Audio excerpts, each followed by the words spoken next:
Hi. The topic of unforgettable losses is near and dear to my heart. It is my hope that in this video I can offer you not only professional good advice, but compassion that you can feel. I know this walk, but sometimes I wish I didn't. We do not need to be completely alone in our losses because others have similar losses. In caring about one another, we can soften the blows that life delivers. The best thing you can do for yourself is find a friend who will listen and care. We want our pain acknowledged.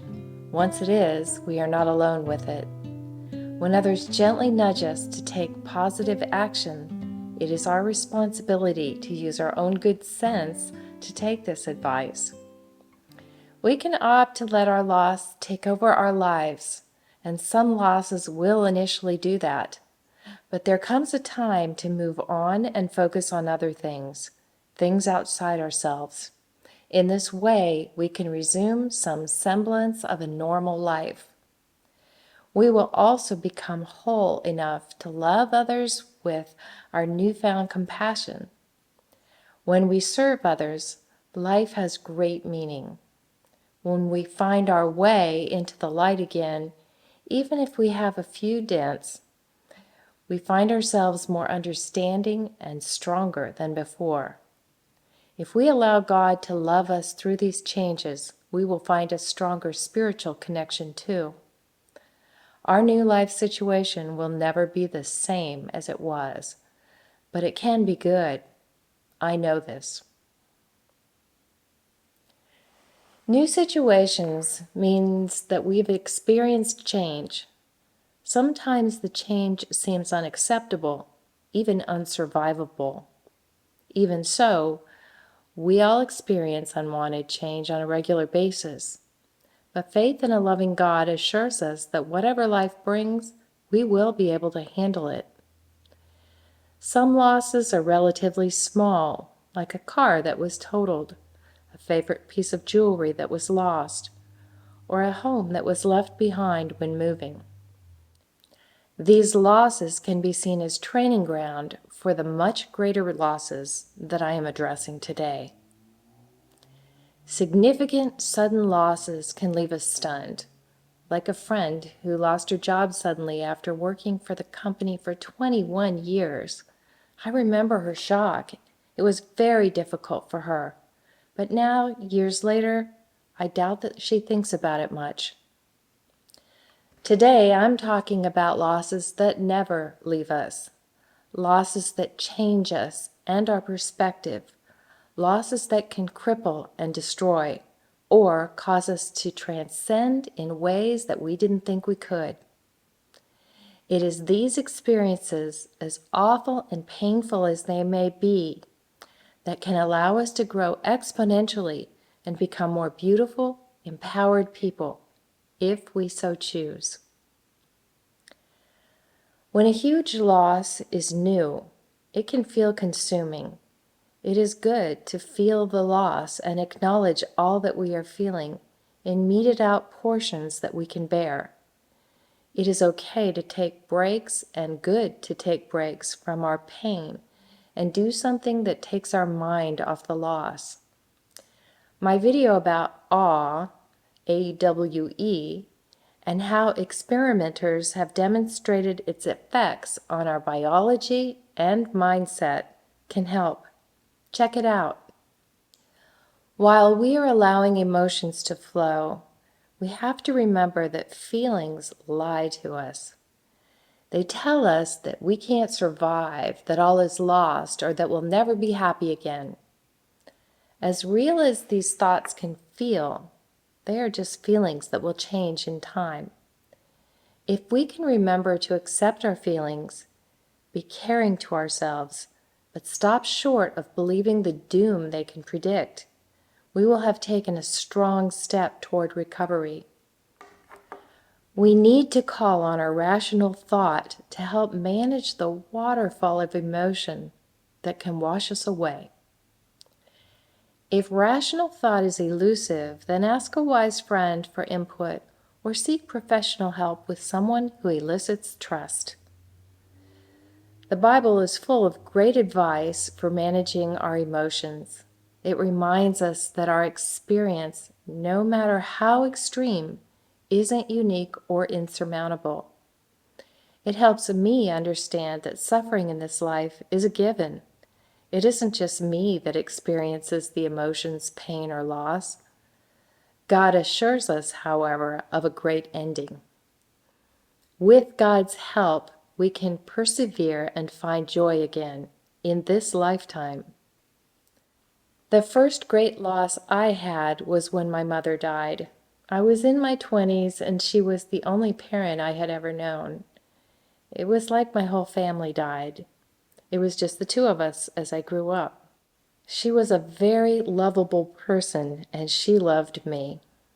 30 plus years later, I still miss her. Not long ago, I visited the apartments I grew up in, and it was like stepping back in time. If she'd come around the corner calling for me, it would have seemed completely normal and familiar. But she wasn't going to do that. It was during the holidays when my mom was dying of breast cancer. Because of that, the holidays never felt quite the same, quite as innocent. As many of you know from experience, there is no replacing a mom. These rings were my mother's, and it makes me happy to have them on because I just feel a little bit closer to her. My friends lost their 33-year-old son in 2016. They will live their whole lives with this loss. I miss Corey too. I gently held his wrist during his last night. He was a lovely person who was not ready to die. He fought to get well until his very last day here. My mother lost a healthy baby at childbirth. The baby, Helen, who would have been my older sister, had a nuchal cord where the umbilical cord is around the neck. She died from a lack of oxygen during delivery. It was preventable, it was tragic. My mom didn't talk about her as I grew up, but she visited beautiful cemeteries, and I remember her walking through the baby section. She was no doubt thinking of her. I think it was kind of her to not try to get me as a child to share her sadness, but I hope she did share it with her friends. If you have lost an infant or any child, I'm so sorry for this profound loss. What are we to do when loss is so big and important that it will never leave us? What then? No human will ever know how we feel, even if they have had a similar loss, because we bring our personal histories to our particular situation. A loss that seems less significant to us may be huge for someone else. It is never our place to judge another's loss. Thankfully, God does understand all the nuances of our situation. Though God does care for us and offers much comfort, we still need to do our part to be resilient and find a good future. The way we choose to live with our loss will determine our future joy. When a loss is unforgettable, then there was some wonderful part to it, to what we lost. Remembering that whatever we lost is part of our life story, part of our reality, and that no one can ever take it from us is a comfort. Knowing that new joys lie ahead, even if we can't see them, even if it doesn't feel like that's true, is important to our mental well-being. Trusting God to care for us even while we hurt is amazing comfort. It is possible to be in great pain and still find joy in life. I don't want to miss it, and I don't want you to either. We have to look for it, seek it out.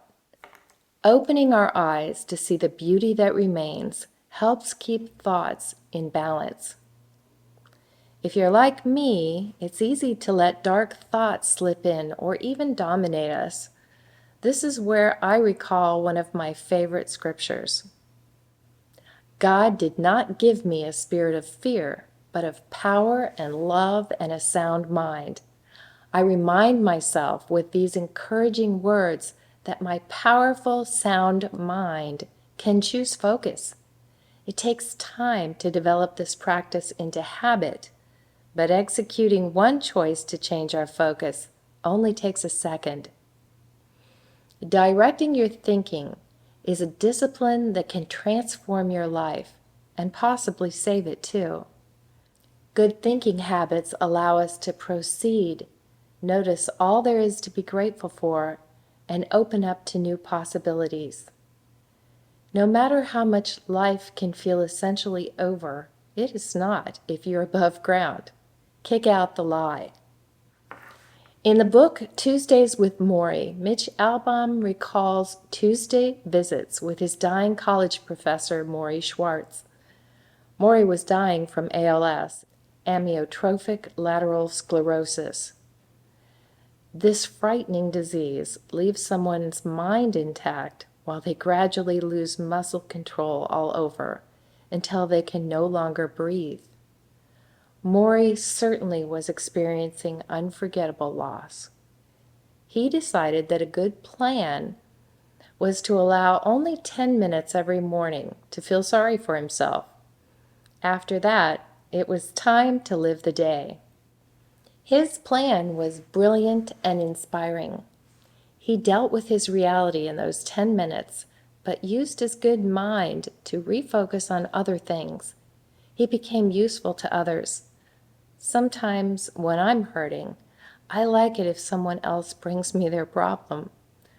While we are focusing on someone else's need and being useful, our own pain is relieved. There are so many people hurting in our world that it is a real shame if we become so engrossed in our own suffering that we miss the people who we could help and comfort. Life is lived moment by moment. If 24 hours right now seems like a lot to manage, then consider how you will spend 1 hour. If that feels like too much, then consider the next 5 minutes. Anyone can do anything for 5 minutes. And you are not just anyone. You are an amazing person created in the image of God. You have all you need inside to survive and transcend your loss. Ask God to help you do it. Be patient, grow, and learn. Even pain has a flip side. No matter when or where you watch this, I'm imagining you right now. When I had a radio show, I could come to feel the audience. They were there, live. It's a little tougher to make this connection on videos, so I ask you to comment. I want to know if you have felt comforted by this video, or if it has raised questions, or just say hello. If you know someone else who is suffering, please send this video to them and share it. I haven't really talked about the suffering that has been ongoing in my life. I'm not quite ready to do that, but in a future video, I think I'll be going there. Thank you for watching. You are my motivation. Pull up your inner power and determination and have an awesome day filled with hope no matter your circumstance.